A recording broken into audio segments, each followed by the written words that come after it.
Eu acredito que a agronomia não é só vender sementes, vender defensivos, vender adubo, ou apenas voltar para a propriedade da família e tocar aquela propriedade fazendo o que seus avós, seus pais fizeram nos últimos 30, 40, 50 anos, tudo do mesmo jeito. Eu acredito que a agronomia é muito mais que isso. E é por isso que eu estou abrindo esse canal hoje. Eu sou Jean Rodrigues, sou engenheiro agrônomo, me formei na Universidade Estadual de Maringá e eu tenho mestrado na área de produção vegetal, com foco em irrigação e drenagem. Atualmente, eu trabalho em parceria com duas empresas. Uma empresa trabalha principalmente com manejo de áreas com soja e milho. Eles atuam no Mato Grosso do Sul, Paraná e também no Paraguai. A outra empresa, que eu tenho uma parceria, tem um foco maior na área de entomologia. E ela atua principalmente na produção de protocolos, desenvolvimento de protocolos de defensivos e de variedades, e além, nesse momento, iniciando a parte de manejo de diferentes culturas também. E durante a graduação e também agora atuando no mercado, eu ouvi diversas vezes vários colegas dizerem o seguinte: cara, eu não sei vender. Eu não quero ser vendedor, eu quero trabalhar com agronomia, mas eu quero fazer outra coisa. Eu quero talvez trabalhar na área de pesquisa, talvez ser um consultor, prestar assistência técnica. Esse cara, eu não sei vender.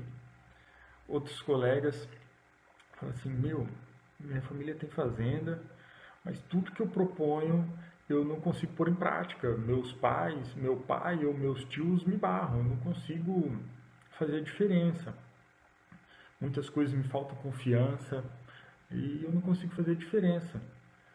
E durante o mestrado eu também ouvi alguns colegas falar assim: fiz 5 anos de agronomia, 2 anos de mestrado, 4 anos de doutorado e, cara, parece que eu não sei nada. Eu ouvi isso diversas vezes, talvez vocês já disseram isso, talvez vocês já ouviram isso também. Então, e agora? Estarei compartilhando com vocês uma série de vídeos do que eu aprendi durante a agronomia, durante meu mestrado e também com os contatos no campo, contatos com produtores, empresas, parceiras, e que trará a solução para diversas angústias, medos e incertezas que vocês estão carregando. Eu vou compartilhar uma série de vídeos com vocês para ajudar os colegas que estão fazendo agronomia, os recém-formados e também o pessoal da pós-graduação que muitas vezes quer mudar de ramo, quer entender que a pós-graduação não é apenas fiz mestrado, fiz doutorado, vou dar aula. Cara, o mundo agro é infinito, tem muita coisa a se fazer e você tem que saber o que você gostaria de fazer e se dedicar para aquilo e se organizar para aquilo, para essa área, te dar um retorno financeiro satisfatório. Então, eu vou estar aqui com vocês para a gente alcançar esse objetivo e aprender como construir sua safra, como construir safras. Eu não sei vocês, mas durante a graduação, a minha matéria de agroclimatologia foi ministrada por uma professora que não tinha um conhecimento da área agrícola. Ela entendia de clima, de meteorologia, mas ela não conseguia fazer a ponte entre climatologia, meteorologia e agronomia. Porém, durante o mestrado, eu tive a sorte de cursar a matéria de agroclimatologia com um professor que conseguiu dar esse foco, conseguiu fazer essa ponte. E além do professor, eu tive o prazer de estudar com o João Danilo Barbieri, que na minha opinião e de muitos outros colegas é referência hoje na área de agroclimatologia. Ele fez doutorado, está fazendo doutorado, e eu cursei essa matéria com ele. E aí eu pude entender a importância da agroclimatologia. E aí eu pergunto para os colegas, qual que é a influência, por exemplo, do regime pluviométrico, se um ano vai ser um ano de laninha, El Niño ou ano neutro? Assim, quantos engenheiros agrônomos conseguiriam falar a importância disso na região que ele atua? E saber isso não é importante para a sua safra? Tenho certeza que sim. Por exemplo, Sinop Tangará da Serra Em anos de laninha, eles têm maiores precipitações. Em Rondonópolis, é um ninho. Então, isso não vai fazer parte do seu planejamento? Tenho certeza que sim. Você ter esse conhecimento não vai fazer a diferença, mesmo você que seja vendedor, na hora de chegar no seu produtor, no seu cliente, no seu produtor que é seu cliente, e explicar, ó, esse ano é um ano de laninha, então a gente tem que tomar mais cuidado com isso ou com aquilo. Talvez é melhor usar tal semente, talvez é melhor antecipar a semeadura, talvez é melhor atrasar um pouco a semeadura. Outra coisa extremamente importante, o João Danilo desenvolveu isso durante a dissertação de mestrado dele, época de semeadura. Saber quando a maior probabilidade de ocorrência de veranicos é ou não é importante? É muito importante. Por quê? Você vai fazer de tudo para a sua lavoura, para a época de maior incidência de veranicos, não coincidir com a parte de enchimento de grãos. Por quê? É naquele momento que a planta mais necessita de água. E se tiver uma falta, um estresse hídrico naquele período, é a diferença entre o sucesso e o fracasso de um ano agrícola. E ele, na dissertação de mestrado dele, um dos experimentos foi isso. Uma variedade de soja foi plantada dia 22, se eu não me engano, posso conferir aqui, 22 de setembro, e a outra foi plantada dia 6 de outubro, 14 dias de diferença. As plantas ficaram o mesmo número de dias sob cultivo, elas receberam a mesma adubação, o mesmo passamento, os mesmos cuidados com defensivos agrícolas. A única diferença foi a época de semeadura. A que foi plantada dia 22 de setembro produziu 37 sacas por hectare. E a que foi plantada dia 6 de outubro, 56 sacas. Vou conferir esse dado. Exatamente. Então, é ou não é, pode ser ou não a diferença entre o sucesso e o fracasso do ano agrícola? Tenho certeza que sim. Como 14 dias pode influenciar tanto numa safra? E como você faz para conhecer isso? É possível. Você precisa de dados climáticos, você precisa organizar isso em diferentes tabelas, você precisa de um programa estatístico para fazer esses cálculos, mas é possível. E é ou não é possível vender essa informação para os seus clientes? Talvez você não consiga vender diretamente, ó, a melhor época de semeadura é tal. Mas eu tenho certeza que no momento do planejamento agrícola, você colocar isso em questão, ele vai ter mais confiança em você. Então é uma maneira de você estar vendendo, querendo ou não. E se você quer ser um consultor, é por aí que você começa. Olha, entendimento do clima. Outra parte extremamente importante na área do manejo agrícola, se você quer ser um consultor, um assistente técnico, ou alavancar suas vendas ganhando confiança dos produtores, é o solo. Então, me diz, na sua região, os produtores normalmente fazem a análise de solo corretamente, ou eles fazem o mínimo de esforço possível apenas para conseguir o financiamento do banco, ou tem aquele pessoal que faz a agricultura de precisão, diversas análises em grid, quadriculado, tudo certinho.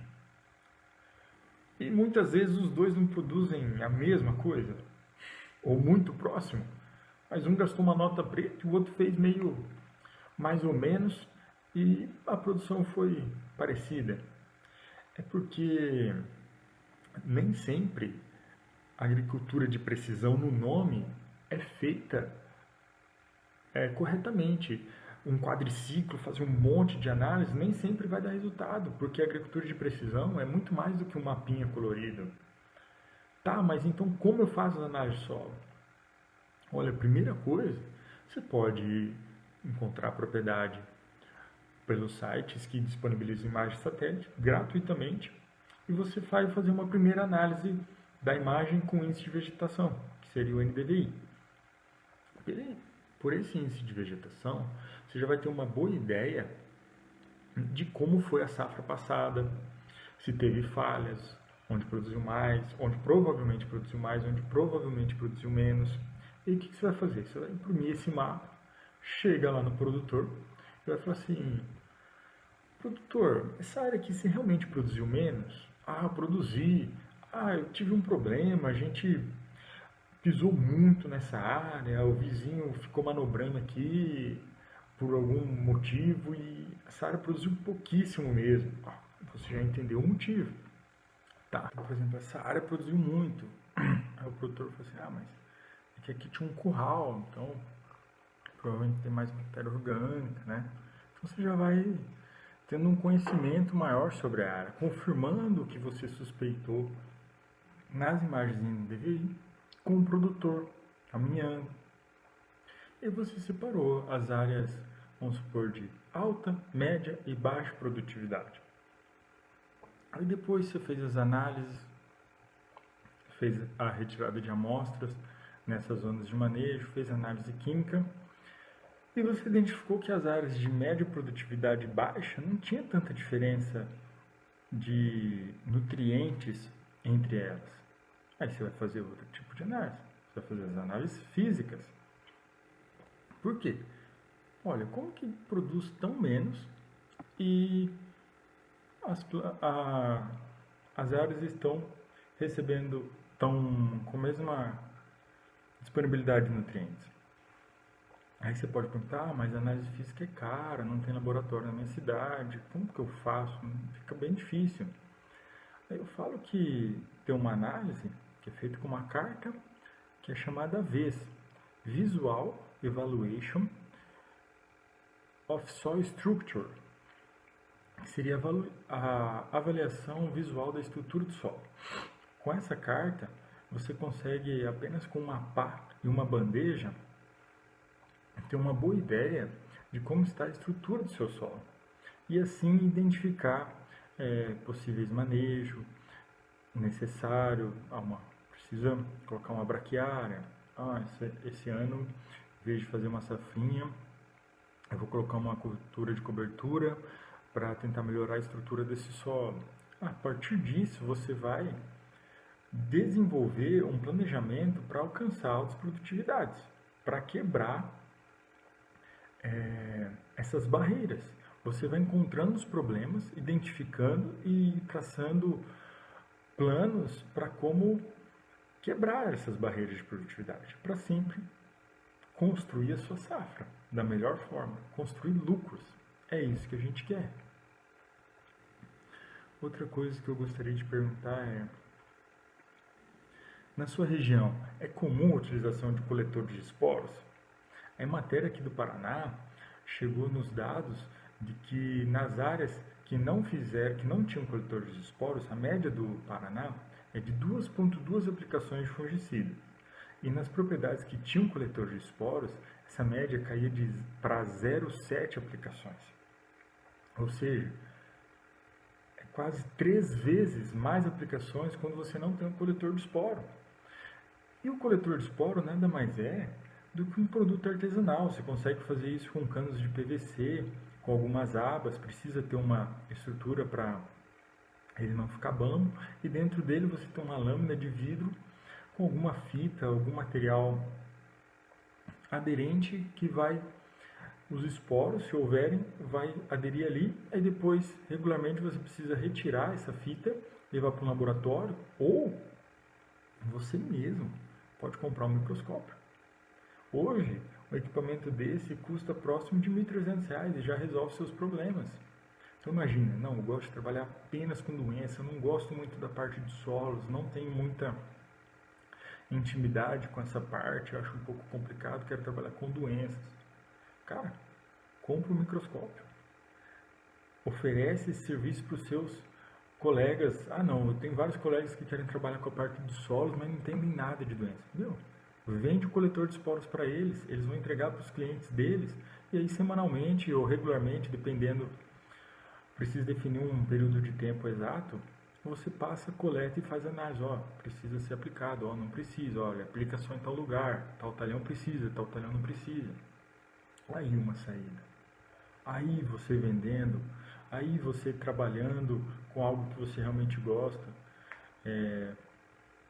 Quando eu disse vendendo, você faz um negócio desse, você acha que o produtor vai ou não vai ter mais confiança em você? Então, essa pode ser a diferença entre realizar uma venda ou não. Essa semana, um colega meu no Mato Grosso e mandou no grupo da faculdade quem tinha os livros de planta daninha. Por quê? Ele quer aumentar o argumento dele. Ele quer ganhar a confiança dos produtores, dos grandes produtores. E às vezes um coletor de esporo pode ser a saída para isso. Outro detalhe é controle de pragas. A entomologia. Outro dado aqui da Emater do Paraná identificou que nas áreas em que onde não foi feito o monitoramento de pragas, o número de aplicações contra insetos foi de 3,7 aplicações, e onde foi feito o monitoramento caiu para 2, ou seja, praticamente metade. Só que é só chegar lá, fazer um plano de batida aqui, outro ali e já vai resolver? Não. Você precisa definir as zonas de manejo, você precisa definir o espaçamento, quantas amostragens, quantos panos de batida você vai ter que realizar, dependendo da área, dependendo da proximidade de vizinho, dependendo das zonas de mata, dependendo de cursos d'água. Tudo isso vai influenciar em quantas amostras e análises você vai fazer. E a partir disso você pode construir um mapa de flutuação populacional de insetos. E outra coisa, não é só evitar pulverização, não é só saber, precisa aplicar ou não. Com esse mapa, você pode, por exemplo, posicionar uma variedade block, por exemplo, a variedade block da Embrapa. Mas a variedade block é cara. Mas eu não vou usar na área inteira, vou usar só em áreas específicas.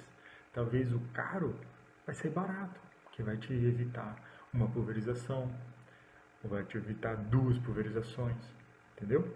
Então a variedade pode sair barato.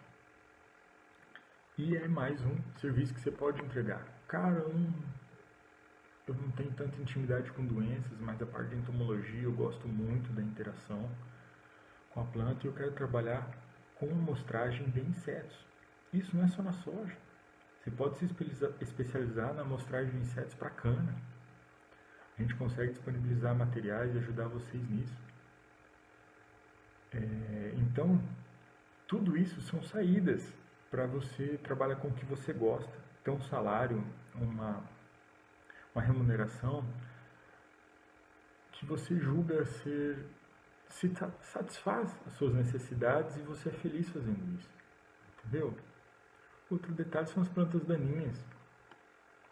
Quantas vezes os produtores realizam pulverização na área total, mas que uma amostragem, você precisa adequar a amostragem, pode ser método europeu, americano, quadrícula regular, quadrícula sobreposta. Tem vários tipos de métodos, vários métodos que se adequam para cada necessidade. Mas pode ser a saída, em vez de você ter que fazer uma aplicação na área total, você fazer só em pequenas faixas, pequenos locais específicos e resolver o problema, gastando menos, construindo lucro. É isso que a gente quer. É isso que a gente quer na produção agrícola. É para isso que o agrônomo se forma. Você se formou, você está se formando, você está estudando para conseguir fazer isso. E eu tenho certeza que com alguns ajustes você vai conseguir alcançar esses objetivos. Outra coisa seria a regulagem de máquinas. Então, ajustar a velocidade de plantio, número de sementes depositadas, peso de adubo, mas não só a quantidade de adubo, o peso do adubo, mas também a posição desse adubo. Tem alguns trabalhos que indicam aumento de produtividade apenas no melhor posicionamento desse fertilizante. Então, tem que se atentar para isso. Outra coisa, eu falei bastante de soja, da cultura de grãos, mas na cana, a parte dianteira fizeram um trabalho e a parte dianteira, as peças de dianteira de corte e levantamento da cana, eu não sou tão familiarizado, mas se ela está rodando numa velocidade 1, algumas engrenagens, alguns rotores da parte traseira dessa colhedora de cana tem que estar rodando 40% mais veloz do que a parte da frente, para evitar desperdício. Então, é mais como eu posso dizer, mais um dado que afirma como a regulagem de máquinas é importante. E você pode trabalhar com isso. Você pode se especializar em regulagem de máquinas. Outra coisa que poucas pessoas se atentam, eu vi pouquíssimas vezes, são os produtores Ou melhor, vou fazer a pergunta. Quantos produtores vocês já ouviram dizer que gostam de aplicar calcário ou só aplicam calcário no rastro do pulverizador? Cara, é comum demais isso. E será que é bom? Será que dá certo? Será que está regular? Será que está uniforme essa aplicação? Não sei de cabeça. Pode ser que esteja, mas nos casos que eu vi, não. Só que como você vai saber se o calcário, a calagem foi, o calcário foi aplicado de maneira uniforme? Você precisa fazer cálculos, você precisa medir, você precisa ir a campo, você precisa distribuir bandejas e passar com a máquina algumas vezes em diferentes larguras, diferentes espaçamentos para você chegar na que vai atender a sua necessidade. Então vai depender da máquina, vai depender do calcário. Então é assim, regulagem de máquinas é outro ramo extremamente importante. E a irrigação? A irrigação, a primeira barreira que eu encontrei, eu não imaginava encontrar isso, foi o seguinte: chegava no produto, eu achava que quando eu terminasse meu mestrado e fosse prestar consultoria na área de irrigação, eu ia chegar no produtor e ia falar assim: eu trabalho assim, assim, assado, tem alguns dados que a gente consegue coletar e a gente quer vir aqui a cada 21 dias e entregar um manejo de primeira para o senhor alcançar altíssimas produtividades, achando que o problema era dali para frente. E a gente viu que o problema começa atrás. Eu me encontrei com produtores e que o pivô tem a capacidade, o pivô não, o reservatório, a fonte de água aplica no máximo 3 milímetros por dia. E qual que é o consumo hídrico diário da soja no período de floração e de enchimento de grãos? Chega a 8 milímetros. Então, um pivô que tem uma propriedade que tem a capacidade de aplicar no máximo 3 milímetros por dia, não vai conseguir atingir altas produtividades. Então, esse é mais um ramo que você pode entrar. Você pode oferecer o serviço de viabilidade de irrigação, de viabilidade de pivô. Tá? Mas então, por que um produtor tem um pivô que aplica no máximo 3 milímetros? Porque hoje, normalmente, quem projeta pivô é quem vende. Então, quem vende, você acha que vai preferir vender um pivô de 100 hectares ou 2 pivôs de 100 hectares? Sem dúvida, eles vão preferir vender 2 pivôs de 100 hectares. E aí, julgar se está certo ou está errado fica na consciência de cada um. Mas o que acontece é que um pivô que não tem a capacidade de suprir a necessidade hídrica da planta não vai ter um retorno financeiro, não vai alcançar produtividades altas, não vai chegar em produtividades altas. Esse pivô se tornou uma maneira de manter a produção de safra e não ultrapassar barreiras, alcançar altíssimas produtividades, que eu acredito ser o futuro da agricultura, alcançar altíssimas produtividades, menor custos. Outro detalhe dentro da irrigação é o seguinte: normalmente é tido como água disponível, e é usado isso no manejo, o quê? Água que fica entre a capacidade de campo e o pó de murcho permanente. Só que aí, não, temos medo de chegar aqui embaixo e a planta não conseguir absorver água, então a gente coloca aqui um fator de cultura, um fator de correção, um fator de precaução de 50%. Então a pessoa irriga até chegar na capacidade de campo, a hora que chegou a 50% da capacidade de campo, entre o ponto de murcho e a capacidade de campo, irriga de novo, sobe até aqui. Só que esquecem que, dependendo da densidade que está esse solo, que essa propriedade se encontra, da compactação desse solo, na capacidade de campo, a planta já está com falta de ar. Por quê?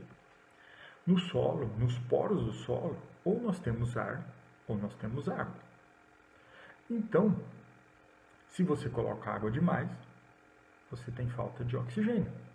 E dependendo da capacidade de campo, dependendo da compactação desse solo, na capacidade de campo, a planta já tem falta de ar. Então a irrigação não pode chegar até aqui, nesse solo. A irrigação tem que ser até aqui.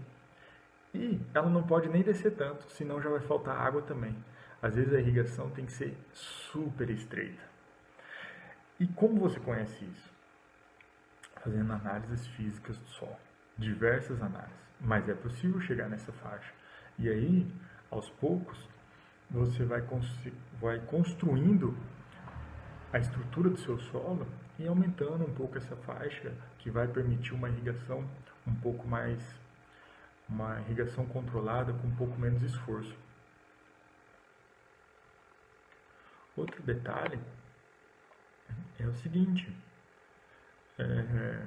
na irrigação, outra variável extremamente importante são as condições climáticas, que devem fazer parte do manejo hídrico. E já nos encaminhando para o fim do vídeo, uma pergunta que eu também tenho certeza que vocês já ouviram é a seguinte: tá na hora de vender minha soja? Será que vai subir mais? Será que vai cair? Tem como saber o momento exato de comprar ou de vender soja?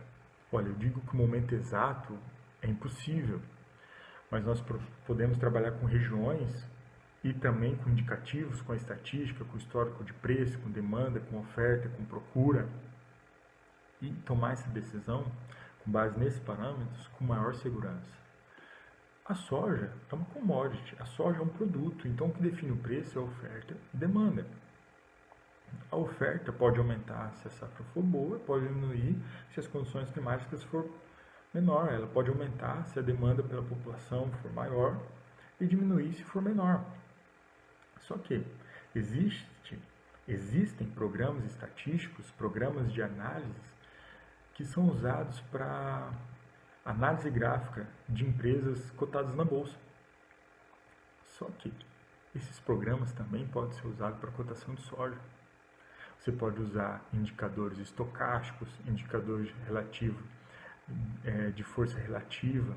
Você pode usar retrações de Fibonacci. Estou jogando os nomes aqui.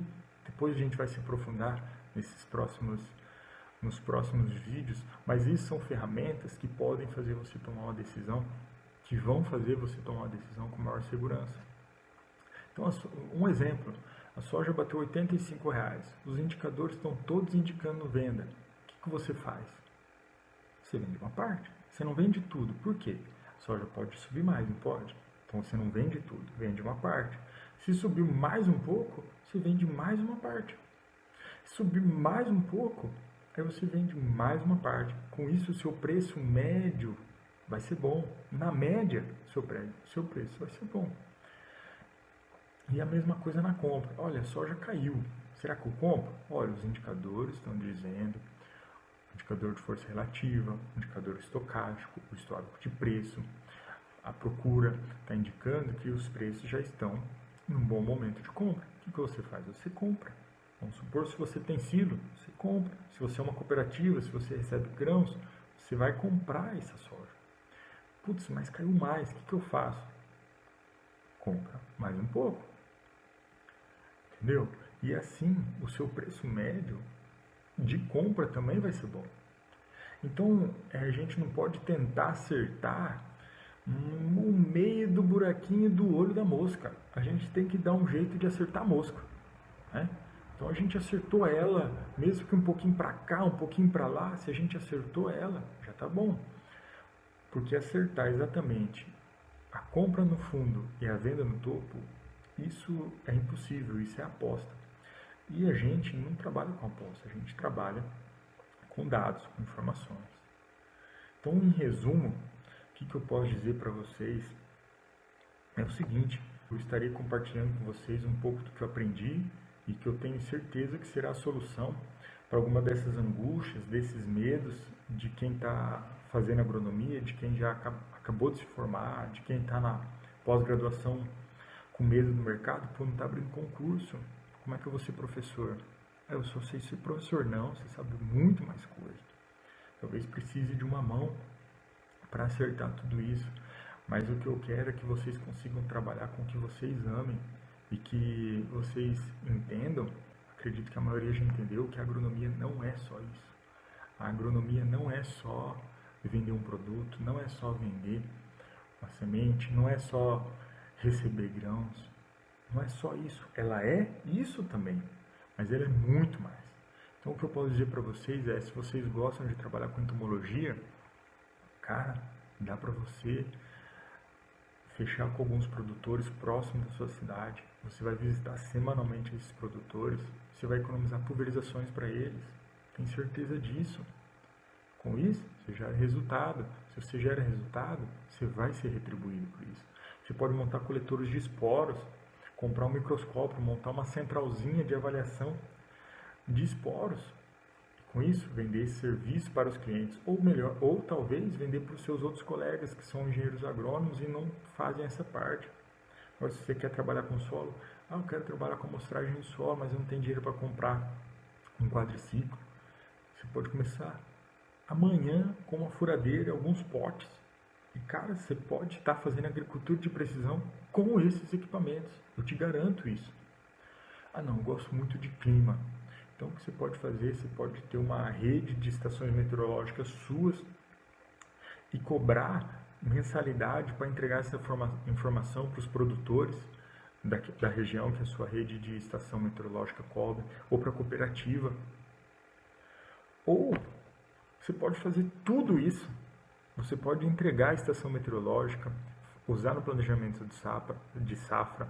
Você pode estar lá semanalmente na fazenda, trabalhando na regulagem de máquinas, fazendo o levantamento de pragas, coletando os esporos. Se tiver irrigação, fazendo análises físicas do solo e as análises do clima, coletando os dados climáticos e entregar o manejo de irrigação.